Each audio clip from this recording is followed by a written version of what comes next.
Hey,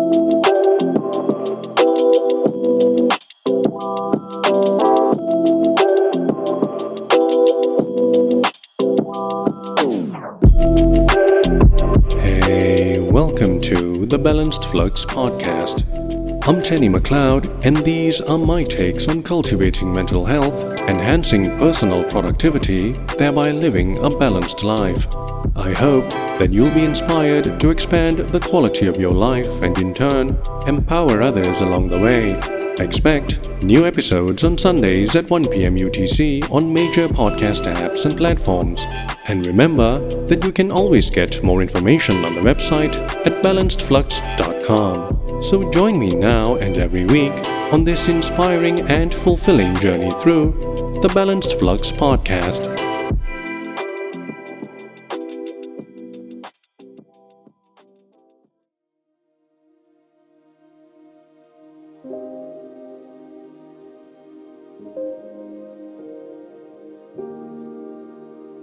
Do you ever find yourself overspending on certain things or struggling to stick to a budget?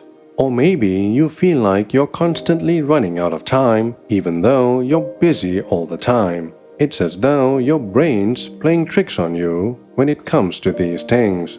Well, you are not alone. Many face these challenges, and this is where cognitive accounting comes into play. It's like mental budgeting, but way more interesting. Think of it as your brain's personal finance manager, deciding how to spend your resources, not just your money, but also your time and energy. It's about deciding how to allocate these resources based on perceived value and importance.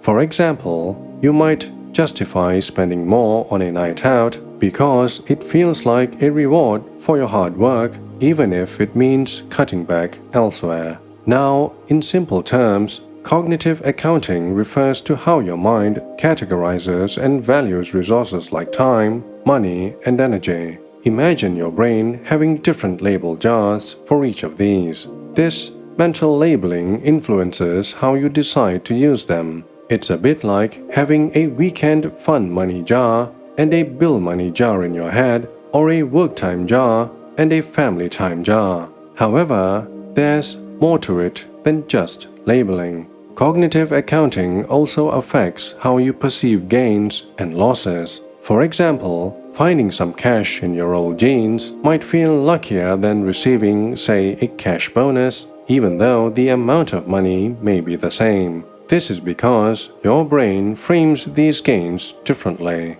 The unexpected nature of finding money in your old jeans might trigger a sense of surprise and delight, whereas a bonus might be perceived as more expected and, therefore, less exciting. Moreover, cognitive accounting influences how you judge the value of resources based on their source. You might find yourself spending a gift card more freely than the cash you earned, even though both can buy the same things. Again, your brain evaluates them differently, which is the reason behind this. And since you didn't directly earn the gift card, it might feel less real or less valuable than your hard-earned cash, leading to less careful spending. See, cognitive accounting isn't the same as the regular accounting you might be thinking of. It's not about spreadsheets and calculators. It's actually about the mental processes happening in your head. And it's not always rational either.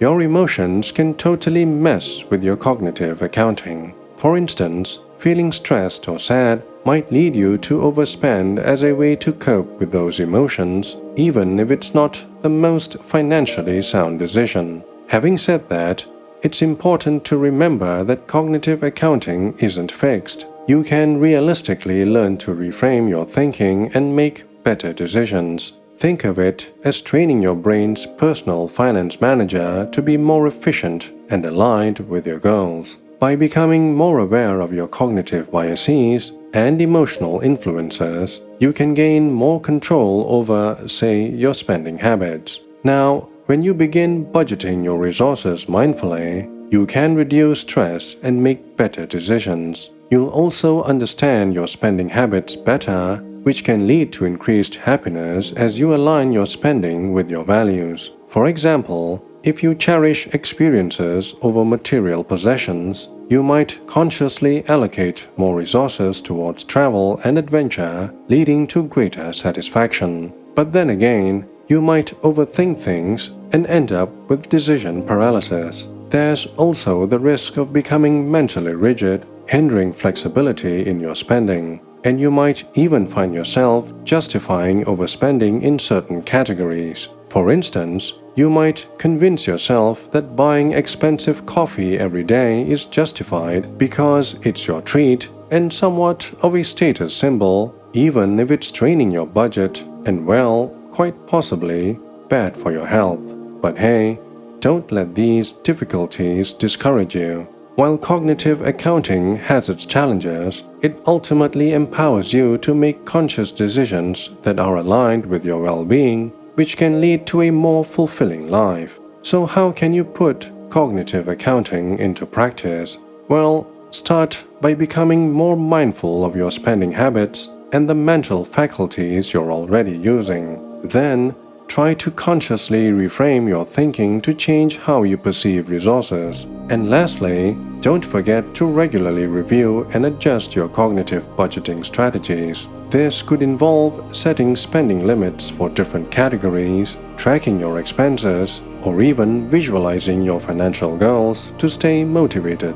Bear in mind that cognitive accounting is a powerful tool for understanding your relationship with resources. By becoming aware of your mental resource allocation habits, you can make choices that support your mental wellness, personal growth, and overall happiness. So, start thinking about your thinking without overthinking, and watch how you start to think less about your thinking, which in turn is an improvement to your overall thinking.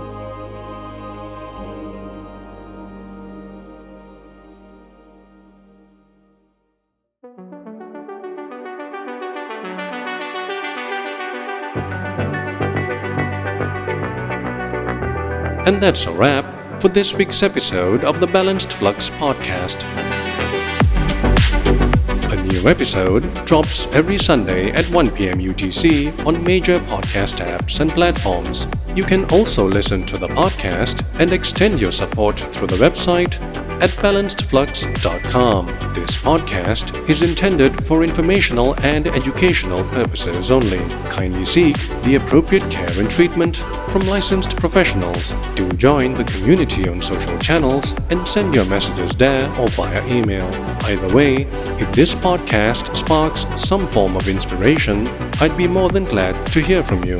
Thank you for sharing your time and mind space. Your presence and engagement truly make this journey even more fulfilling and rewarding. I'm Tenny McLeod, signing off for now, and until the next time, stay safe, best wishes, and keep striving to achieve your balanced flux.